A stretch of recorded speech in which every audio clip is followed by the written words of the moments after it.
The safest cities for black women traveling alone, my honest list. I want to tell you about the moment I sat in a foreign airport, pulled up my phone, and typed in this country, safe for black women, into Google. My heart was pounding. I was scrolling Reddit threads and travel forums trying to figure out if I had made a huge mistake. I'm Nicole, and if you've ever had that spiral, that what I did just moment, this video is for you. Here's the truth nobody wants to say out loud. Safety as a black woman traveling alone is not the same as safety for everyone else. And for those of us over 40 who didn't grow up seeing ourselves in travel content, who maybe didn't take that first solo trip until later on in life, the stakes feel even higher. I see you. I've been you. I've been the woman who spent more time researching whether a place will welcome me than planning the fun parts of the trip. So today I'm giving you my honest list. Cities I've either experienced personally or sent dozens of my clients to as a travel agent specializing in solo travel for midlife women. Cities where you are not just tolerated. Cities where you feel seen. Before we get into the list, let me tell you what I mean by safe, because I'm not just talking about the crime statistics. I'm talking about a fuller kind of safety. Do you get followed in stores? Do service people look through you? Will you see other black women when you walk down the street?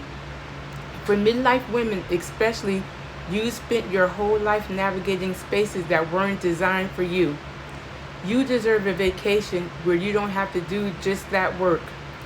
Let me take you through the cities that made my list and exactly why. 1. Lisbon, Portugal. Lisbon, Portugal has one of the oldest African diasporas in Europe.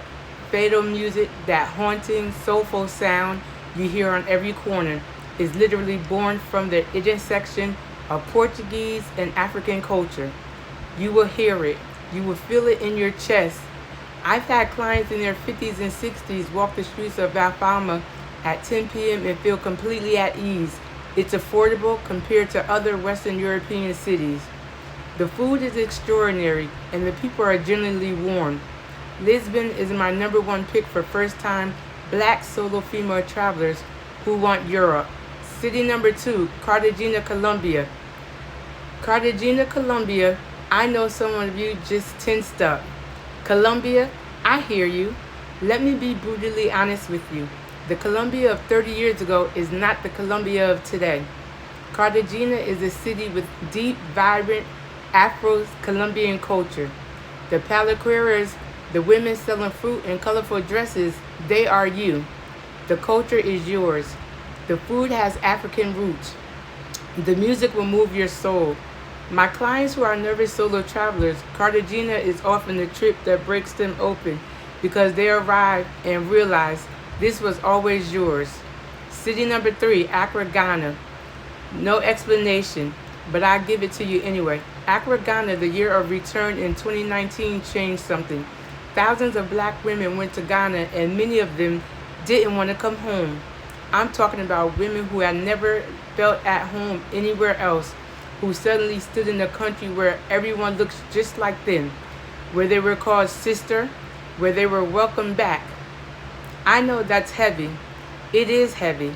But if you want a travel experience that is transformative on the soul level, Accra is a category by itself. Practical note, get your Ghana card when you land. Stay in East Legion or the airport residential area your first trip. And yes, you can absolutely do this solo. City number 4, Ubud, Bali.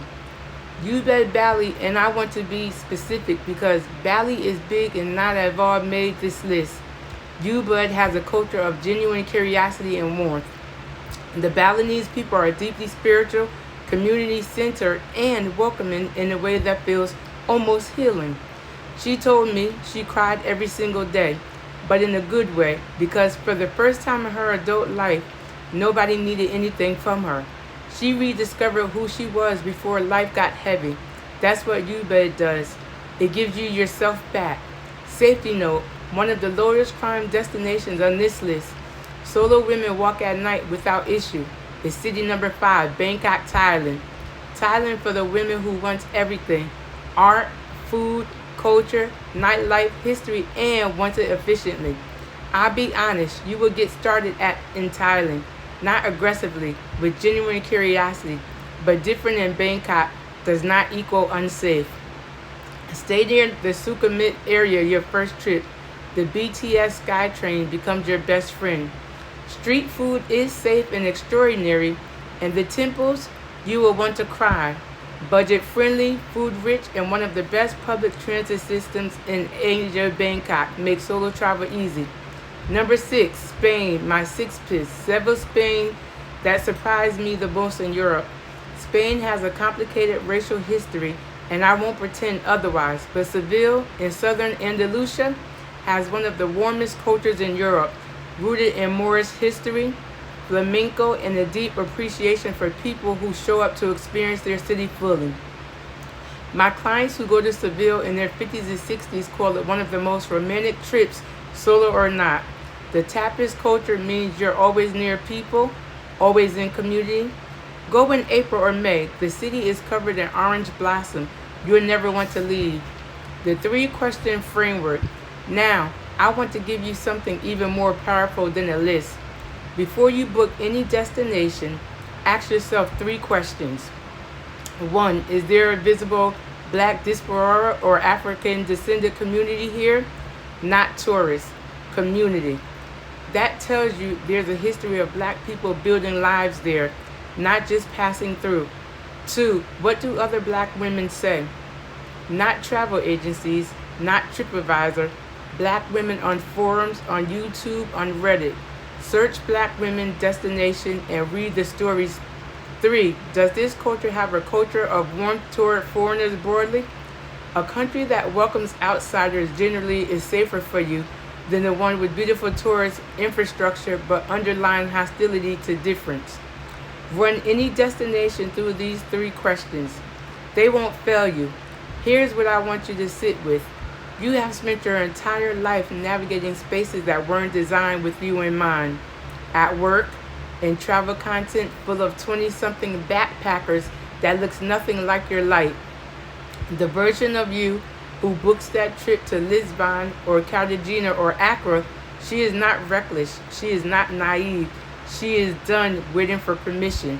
The fears won't disappear, but they get quieter every time you keep a promise to yourself. You're not too old, and it's not too late. I'm Nicole, and you are braver than you think. Drop your dream destination in the comment section below. I read every single one. And if you're ready to stop dreaming and start planning, hit that subscribe button because I'm going to show you and teach you everything I've learned the hard way so you don't have to. I post new videos every Tuesdays and Friday. Bye bye.